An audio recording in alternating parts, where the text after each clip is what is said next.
Atachem, le Zohar de ce matin, dédicacé par Madame Anizrien. Amar Rabbi Yehuda, Afalgav de Zaka Avanoach, la vihu kidai de Kocha Bechu Yagin Alma Begine. Dit Rabbi Yehuda, même si Noach il avait du mérite, mais c'était pas assez du mérite pour protéger le monde. Il y a des gens qui ont de mérite, mais ce mérite ne sont pas suffisants pour sauver des autres, ils sont suffisants pour la personne elle-même. Noach, il avait du mérite pour se sauver du déluge, à lui. Mais il n'avait pas le mérite de sauver le monde. La Gemara, c'est pour ça que la Gemara et Rashi et tout le monde, on met la comparaison entre Noach et Abraham. Abraham avait le mérite de sauver le monde. Regardez qu'est-ce qu'il fait Abraham dans Parashat Lech Lecha, quand il apprend sur Sodome. Quand il apprend, il essaye, Parashat Vaïra, il essaye de quoi? Il essaye de sauver Sodome. Et Hachem presque l'a fait. Seulement, ce n'était pas sa faute à lui. Il manquait 10 tzadikim. Abraham dit, peut-être il y a 50 tzadikim, peut-être il y a 40, peut-être il y a 20, peut-être il y a 10. S'il aurait 10 tzadikim, avec son mérite, il aurait sauvé Sodome. Alors il aurait sauvé des grandes villes par son mérite à lui. Et c'est ça la différence. Abraham avait tellement de mérite qu'il pouvait sauver le monde. Et c'est comme ça que Chachamim explique, quand nous faisons la Hamida le matin, l'après-midi et le soir, et nous disons dans la première bénédiction, Baruch Ata Hashem Magen Avraham. Que veut dire Magen Avraham? Une explication de Magen Avraham, Hachem était le bouclier. Magen, c'est un bouclier. Hachem était le bouclier d'Avraham quand il est parti faire la guerre contre le 4 rois géants. C'était impossible de leur gagner et Hachem était son bouclier, il a gagné la guerre. Magen Avraham. Okay? Ça, c'est une explication. Deuxième explication, Magen Avraham, il dit que Hachem est le bouclier du monde grâce à Avraham. Grâce à quoi le monde est sauvé? Grâce à Avraham. Magen Avraham. Hachem protège le monde. Magen, il est bouclier sur le monde. Grâce à qui? Avraham. Grâce à Avraham. Pour te dire que Avraham avait de ce mérite. Mais Noach, il n'avait pas de ce mérite. Dis Rabbi Yehuda, Tachazé, viens voir, je t'explique. Moshe Rabbeinu, chaque fois qu'il priait, est-ce qu'il priait dans son mérite à lui? Moshe avait des mérites? Bien sûr qu'il avait des mérites. Il avait des très très grands mérites. Il pouvait sauver le monde en entier avec ses mérites. Mais jamais Moshe Rabbeinu a prié de son mérite. Toujours il disait, Bizchuta avahan kadmae. Toujours au mérite de patriarche. Alors quand le Hegel, quand ils vont faire le Vaudor, Zechor, le Avraham, le Yitzhak ou le Yaakov. N'importe quoi que Moshe disait, il disait toujours au mérite de patriarche. Il ne voulait pas se baser sur ses mérites à lui. Il disait obéir.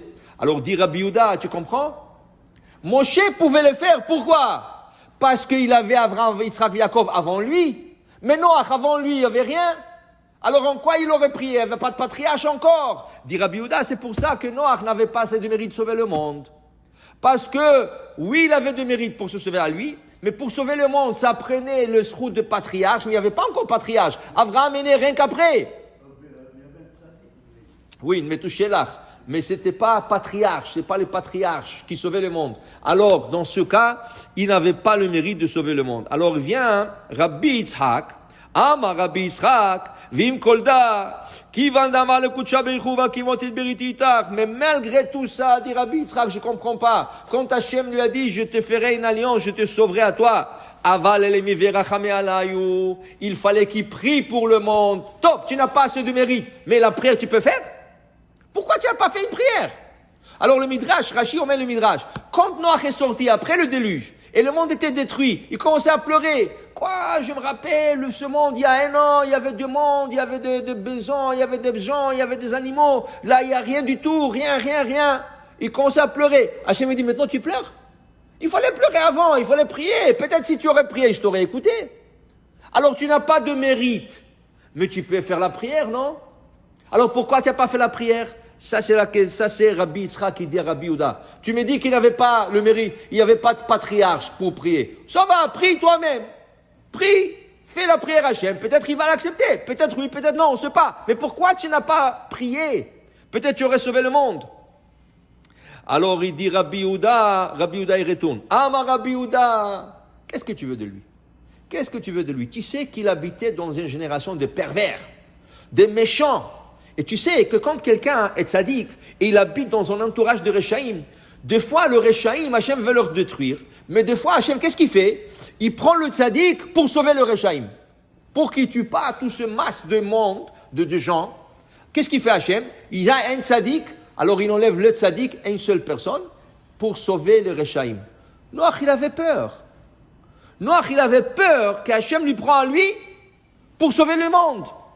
Pour que le monde continue à tenir, Noach, il avait peur. Hachem dit, tu sais quoi, Noach, c'est un tzaddik, je l'enlève du monde pour protéger les gens. Alors, qu'est-ce qu'il faisait Noach? Il priait pour lui, dit Rabbi Yehuda. C'est ça, oui, il était obligé d'être égoïste. Pourquoi? Parce que sinon, c'est lui qui serait mort et il serait sauvé. Alors, il voulait pas. Alors, il a dit, les garmé ava. Il priait sur lui-même, oui, pour qu'il ne soit pas, et qu'il ne reçoive pas les conséquences de ce Rechaïm. Pourquoi? Et ils vont faire des péchés et lui va mourir pour eux. Non, il ne mérite pas. Alors, il a prié pour lui. Alors, dit Rabbi Yehuda, Rabbi Yitzhak, c'est pour ça que Noach n'a pas prié pour eux. D'abord, il a prié pour lui, sa femme et ses enfants. Qu'est-ce qu'on apprend de tout cela? Des fois, tu peux faire tellement de bonnes actions, tu as de mérites. Mais ces mérites ne sont pas assez pour sauver des autres. Alors, des fois que tu as assez de mérite, tu peux sauver des autres aussi. Mais que tu as du mérite pour sauver les autres ou pas, une chose est sûre, tu dois prier. Tu dois prier parce qu'Hachem, il peut t'écouter et il peut sauver le monde. Baruch Adonai Le'olam. Amen ve Amen.